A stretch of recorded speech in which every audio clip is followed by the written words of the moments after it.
Project closing is the fifth and final component of the project management processes. Project closing is often overlooked. Project closing is often poorly done on most projects. Most projects, by the time they reach the closing stages, where we actually close the project, are often, and I hate to say this, so over budget, so beyond schedule, that people simply say, phew, we finally got the product done. We finally have acceptance, or maybe even don't go as far as getting acceptance. We finally have the project done. Let's get this team redeployed. Let's get this team reworking on something else so that the organization can again begin to reap benefits from a new project being initiated and the results of the new project being done. So project closing, actually closing the project, often does not take place on a project. I would like to suggest that's a very bad approach, a very bad attitude for an organization to take. Why is project closing very important? As we'll discuss in this nugget, project closing ensures that A, the project is truly accepted, that there are no flaws, there are no outstanding items that the business needs addressed to make it fully functional, but B, from a project management viewpoint, and I think more importantly, that the organization has a chance to learn from the project, that we have a chance to review the mistakes made, assuming you did make mistakes, or to review the good things done so that we can repeat good things and avoid repeating mistakes. We need to close the project, gather our lessons learned, consolidate the lessons learned, and distribute them throughout the organization so that future projects will repeat the good things and future projects will hopefully avoid making the same mistakes. Closing the project, project closing, is typically a very brief, does not need to take weeks, can even be done in days, or if truly, truly pressed, could be done in hours, but I think most projects should have days, probably less than a week, to formally close the project and ensure that the organization is going to benefit from a project management viewpoint, from a best practices viewpoint, for the results of your project. The second important aspect to project closing is contract closure. You've had a number of contracts open for purchasing throughout the project. You need to have effective closure. You need to ensure that the final payments are made to your vendors. You need to ensure that the terms and conditions of the contract have been resolved and that all materials, all intellectual property, all fair trading, fair sharing through the contract process itself have been returned to the respective companies.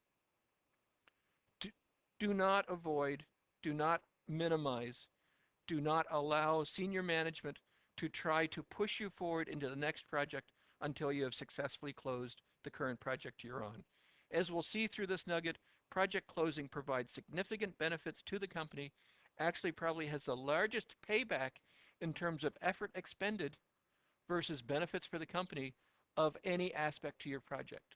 And again, the benefits are gathering of the lessons learned, ensuring that we can repeat good things, and ensuring that we avoid making the same mistakes on future projects.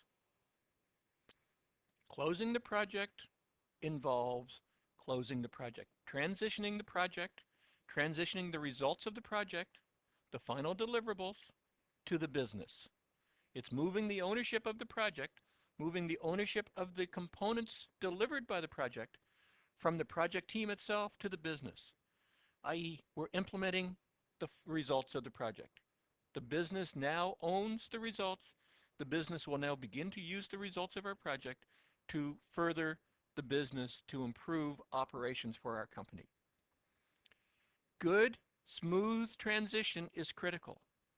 Through the duration of the project, through the delivery of the project, your team has intimate knowledge, because they developed it, of course, your team has intimate knowledge of each and every piece of the project. They understand how it all fits together.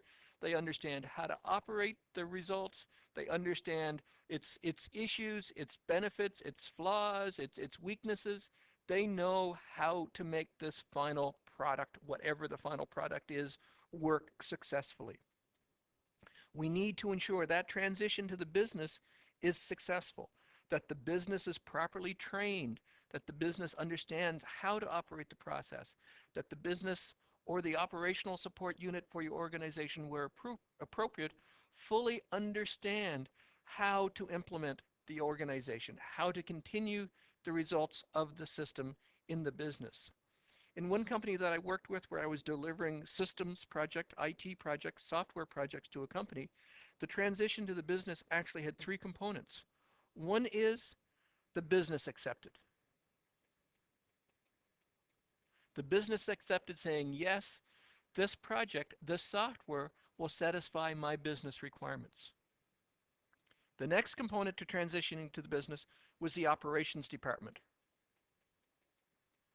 The operations department said, yes, we have reviewed the steps defined by the project for how the software will be used in the company. We understand what is required. We understand what backups need to be done. We understand what jobs need to be run. We, the operations department, fully understand what it's going to take to make the software run in the business for the next 2, 5, 10, 15 years. Let's be optimistic for how long the software is going to be in production in our company. And then finally, a final form of acceptance was the systems department. The IT department itself had to accept the project, saying, yes, we've reviewed the code, we've reviewed the results, we've reviewed exactly what the project has done, and we believe the system documentation, we believe the code is maintainable, we believe that the information provided to us by the project team will allow us to perform ongoing maintenance, to perform enhancements to the project. So don't minimize the effort and the importance of the transition, of the implementation of the project. As I say, a very formal company I've worked with, and I think this is an excellent strategy, had 3 levels of acceptance. The business accepted, saying, yes, this satisfies the problem, this allows us to run our business. The operations department accepted, saying, yes, we understand what it's going to take to make the software work in the company. And the systems department, the IT department itself, probably the very department you work for, has accepted and said, yes, we believe the project has followed the proper standards and procedures. We believe the code is well documented. We believe the systems documentation is appropriate to allow us to maintain and support this software, to perform enhancements, to deal with any bugs should they happen once the system has been in production. And as part of that transition, if any of these 3 acceptance processes said, no, this is unacceptable, the project was not completed. The implementation was not done. So ensure that you have successfully transitioned the responsibility, the ownership for the project, for the final results, to the business or to the appropriate other operational and systems department in your organization, the people that's going to maintain the system. That's final acceptance. It may be a single final acceptance, which is the most common, where the business itself accepts the project saying, yes, it's satisfied the objectives, the scope requirements have been addressed, the end result is exactly what we want to see in operation in our business. But as I said, there may be other levels of acceptance as well. I believe acceptance should be formal. I believe acceptance should be signature. I believe acceptance should be signature from both the business unit, saying, yes, this satisfies our requirements, and I believe acceptance should also contain your signature, the project manager's signature, that says, I, as a project manager professional, believe that I have delivered this project with sufficient due diligence, with sufficient care and attention, that I have delivered a quality product that I'm willing to put my name on. Final, formal acceptance truly closes the project. If you can think back to the very beginning of this entire CBT Nugget series on project management, we said projects are temporary. Projects have a defined beginning and end. With this formal acceptance, with this final acceptance, with the formal signature by both yourself and the business sponsor, you have satisfied that last component to our project definition. The project has a defined end. There is a true sense of closure. There is a true sense of accomplishment resulting from that final signature. As we discussed in the detailed nuggets, if formal signature is not something that is politically acceptable in your organization. It's foreign to your organization to have one department request signature from the business department. That's fine. Don't push it. But I would push it through at least an email saying, "Dear business sponsor, it's been great. I've really enjoyed working with you for these last 6, 8, 10 months for the project. It's been very refreshing and rewarding to me. And I'd just like to, with this final email, conclude that our project is successful, that the final results are exactly what you anticipated, and look forward to working with you on the next project. If for any reason you believe there are any flaws, any issues with the project, please let me know immediately so I can get them corrected before the project team is fully disbanded and assigned to other projects." Final acceptance, dealing with any holdbacks, any issues, any minor flaws that may be with outstanding. Because remember again, we can have final acceptance with 3, 5, 10 cosmetic flaws in the system that must be addressed over the next 2 to 3 week period. Final acceptance, closing the project. I believe it's very important. I believe it gives you that sense of accomplishment. I really did something. The project is done. Somebody has put their signature on it. It makes you feel good. It should make the business feel good. And I'm going to put a dotted line across our screen right now. Many times, the first 2 steps of project closing happen. If the project concludes successfully, obviously there is a transition to business. It may not be as formal as I would suggest it should be, but if the project concludes successfully, the results are delivered to the business in one form or another and put into operation. So that aspect of closing always happens. The final acceptance, as they say, may not be politically correct, may be foreign to your organization, but by default, if it's been transitioned to the business, acceptance has happened. So that aspect of project closing for successful projects always happened. Where I think many organizations fall short is these last 2 aspects. The gathering of the lessons learned. What did we do well in this project? What do we want to repeat? What mistakes did we make? What lessons do we want to learn? What mistakes do we want to avoid in the future? Often never happens. And often the archival of the project artifacts never happens.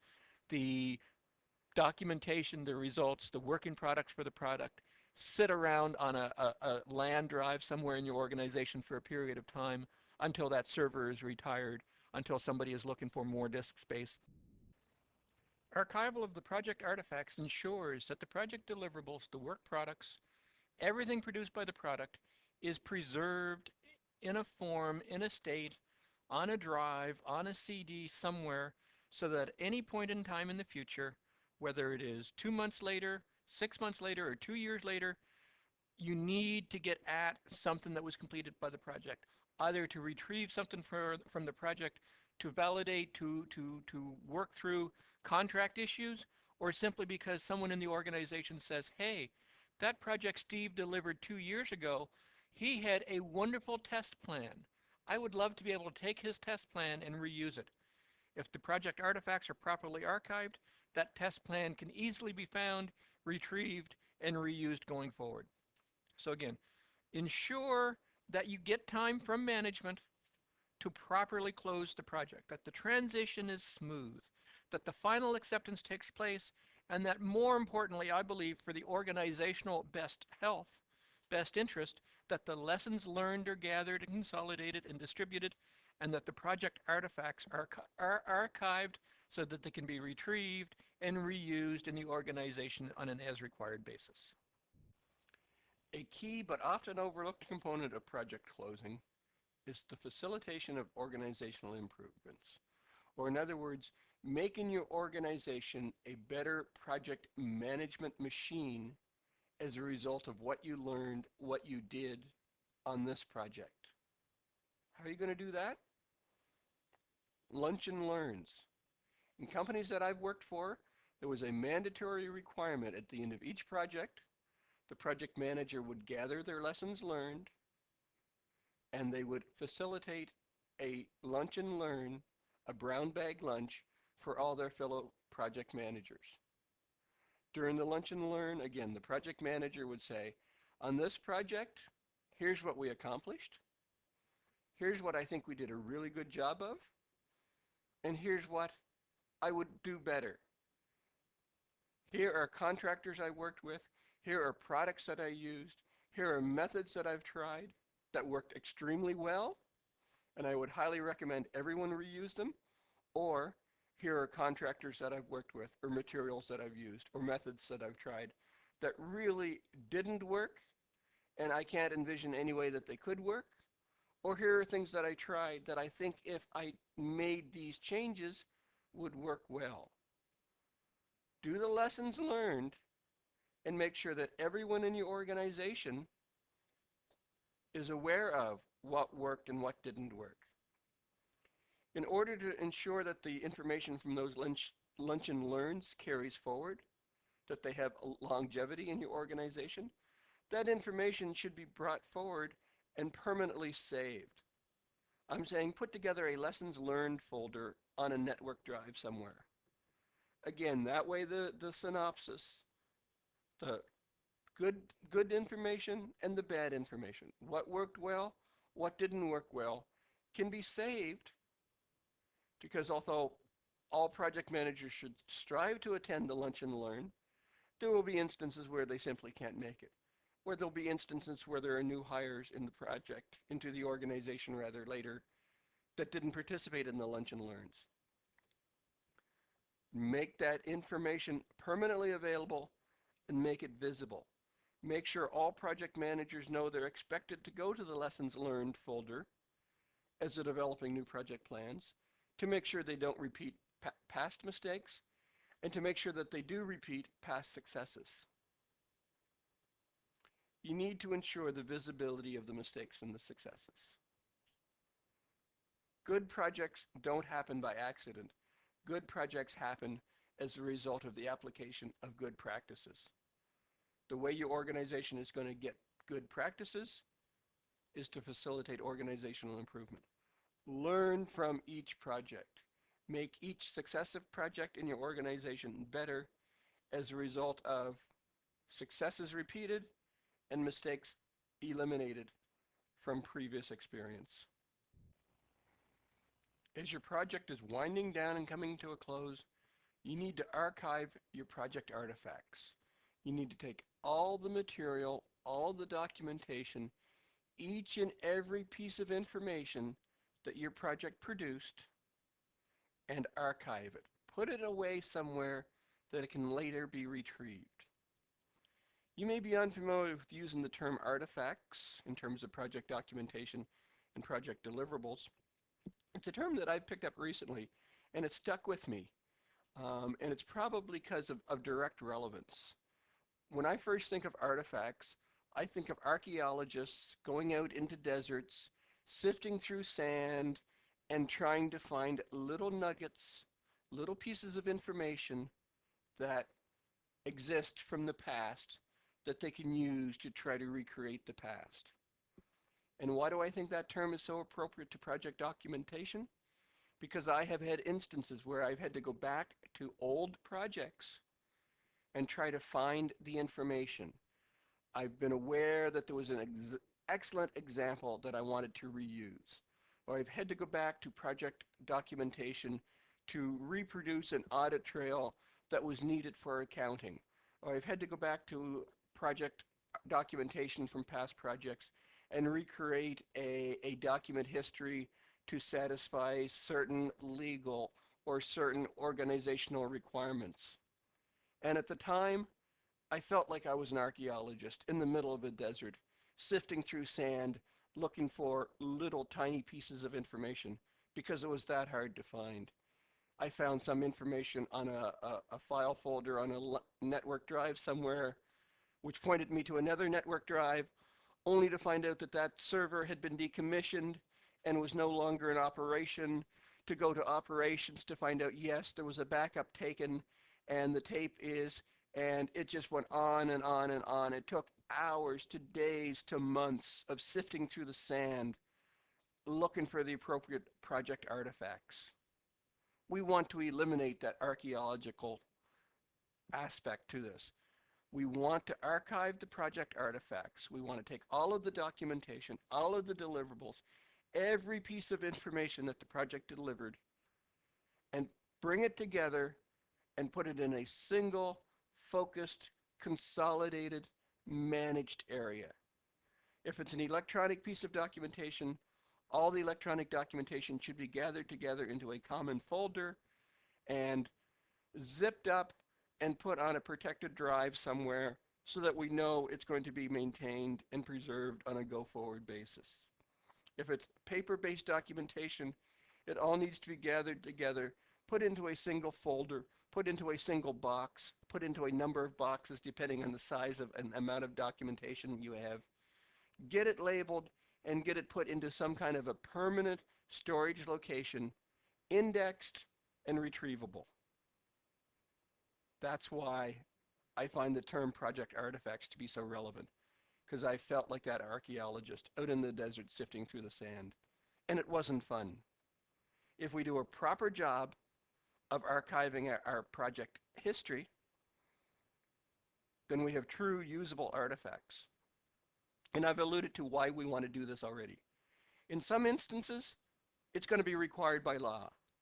If your project is being delivered on a contract basis, your company is delivering it to another company for, a contract for money, there are absolute legal requirements for the period of time within which history, all history, status reports, action items, change requests, all pieces of information related to the project must be preserved by law, because there are times where the project can be challenged and so on. It may be required to be preserved by law for taxation rules. Again, depending on how your organization treats projects, some projects may be capitalized, which involves special tax treatment within the organization. And as soon as we start talking tax laws, there are absolute rules with how long information must be maintained in case the government comes back and does audit. So again, preserve all information. Don't try to second guess.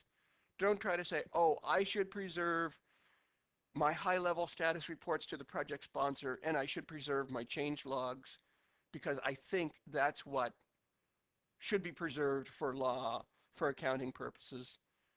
Don't try to second guess. Preserve all information. That way, if it's required, if there's an audit, if there's a legal challenge, if anyone ever wants to go back and review, it's all there in the box, on the drive, that's indexed and easy to get at. I also suggest we archive all artifacts for a more positive aspect. We want to make it accessible for future projects. Your project probably has delivered some extremely excellent work. Other projects are going to want to use some of your work as examples. On your project, you developed the world's most perfect system test plan. Someone at some future point in time is going to say, hey, Steve developed an excellent system test plan. I'd like to get an example of that. I'd like to reuse it. Makes it accessible for future projects. Allows your organization to develop templates. Allows your organizations, again, to make the good things on your project re-happen on future projects. If you archive your artifacts, you have the information that's there and available to make it accessible for future projects, to make the good things happen again. If your project involved contracting with third parties, you need to go through a formal contract closure with each of the third-party contracts in place in your organization. Some contract closures may have already taken place, as third-party contracts closed throughout the duration of your project, but any contracts left open at your actual project closure need to again be formal closed. You need to go through the process to close the third-party contracts. The same as you're going to expect final closure and final acceptance on your project within your organization, you need to provide the same final closure to any third-party contracts that you are working within. You need to accept their deliverables. You need to satisfy the terms and conditions of the original contracts to make sure that both companies, because we want project-based contracts to be equal sharing contracts, not one-way win-lose. We want all contracts to be win-win contracts. So we need to close the third-party contracts to make sure the rights, obligations, responsibilities of both companies, ours and our suppliers, are properly terminated. Often as a result of project delivery, there will be the sharing of information between contractors and your project. You need to ensure that all materials, all equipment, you may have equipment from your contractors, your suppliers on site that must be returned, or you may have supplied special material, special equipment to your contractors to allow them to complete their project work for you. Ensure that all material is returned to its rightful owners. Similarly, you need to ensure that all intellectual property, all documentation, all copyrighted materials is either returned or destroyed at the end of the project. So there's no obligation, there's no chances, there's no concerns that, again, your company has access to intellectual property licenses from your contractors that could accidentally get misused, or similarly, that your contractors have access to intellectual property licenses, copyrighted material that should be returned to your company. And again, in some cases it's return, in some cases it's just the confirmation that it's been destroyed. The material has been shredded, the information has been removed from hard drives, the information has been made unusable by the appropriate organization. And a key component, I believe, to contract closure, based on my experience, is provisions to release holdbacks and/or enact warranties. As your project is coming to a close, you're going to be repositioned, reallocated within the company, and go to work on new projects. You're going to take on new responsibilities. But typically, when you're dealing with third-party contracts, there is a period of time after project closure. You have 30-day, 60-day, 90-day holdbacks where 10% of the total contract value is held back to ensure there are no faults, there are no defects in the materials and the services supplied by your third-party contractors. At the end of the appropriate holdback period, that 10% needs to be paid. My experience is, as you are redeployed onto new projects, there's no one there to approve, to enact, to facilitate the payment of those holdbacks. Instead of your suppliers getting paid in the 30 days as they should, they submit their invoice, and no insult to accounting, it sits on accounting's desks for a week or two because accounting doesn't really know what to do with this anymore. That project's closed. I don't even remember who the project manager is. I'm not sure what to do with this invoice. If you put proper provisions in place, if you've told accounting, expect an invoice from ABC company in 30 days and 60 days, here's my pre-approval. When you get this invoice, please pay it. It's going to enact fast, prompt payment to our suppliers to ensure that, again, we can maintain good working relationships with all our third-party suppliers. Or on the other side, that if there's warranties, that someone is aware of the warranty periods so that if your supplier's material services have defects, the appropriate information is in place, that your successor, that the operations department, that whoever has the ongoing responsibility for the project is aware of the warranty conditions and can enact the warranty clauses and ensure that the remedy is properly applied quickly and efficiently for the company. Enact formal contract closure. Often, as I said, you are going to be redeployed in the organization. You're not there to look after these kind of closeout things as they dwindle in 30, 60, 90 days after the project is completed. Make sure you've got the processes in place to ensure this happens. This nugget is focused on the project closing process group. The last part for our project comes down to two core components: closing the project and closing the contracts we have in place with third parties. Closing the project can be summed up into gaining acceptance. Getting a signature on a piece of paper that says, Steve has satisfied the original intention for this project. We believe that this project absolutely satisfies our business requirements, and we're happy to go forward in the organization and use the results of this project. We want to improve the project management best practices. We want to gather the lessons learned, and we want to archive the artifacts. We want to make the project management processes in our organization more efficient, more effective as a result of what we learned from delivering this project. Take the time, ensure management gives you the time to properly close the project. My experience is, if there's one issue in project closing, is that it actually doesn't get done. There's always more projects to be done in a company than there's time to do them. Management simply says, the formal work has been done, acceptance has been provided. Yes, we understand that lessons learned and archiving of artifacts are important, but we have another project that's more important. As politely as you can without getting fired, you need to tell senior management that there is nothing more important than the day or 2 days, or worst case 5 days, required to gather the lessons learned and to archive the artifacts so that we can improve the project management best practices in our organization. If I can take 1 to 5 days to properly close my project, put this information in place, I could save hundreds, literally hundreds of days in future projects, because people are going to be able to improve their processes as a result of the good things that I've done or the mistakes that I've done on our project. And then we need to have contract closure.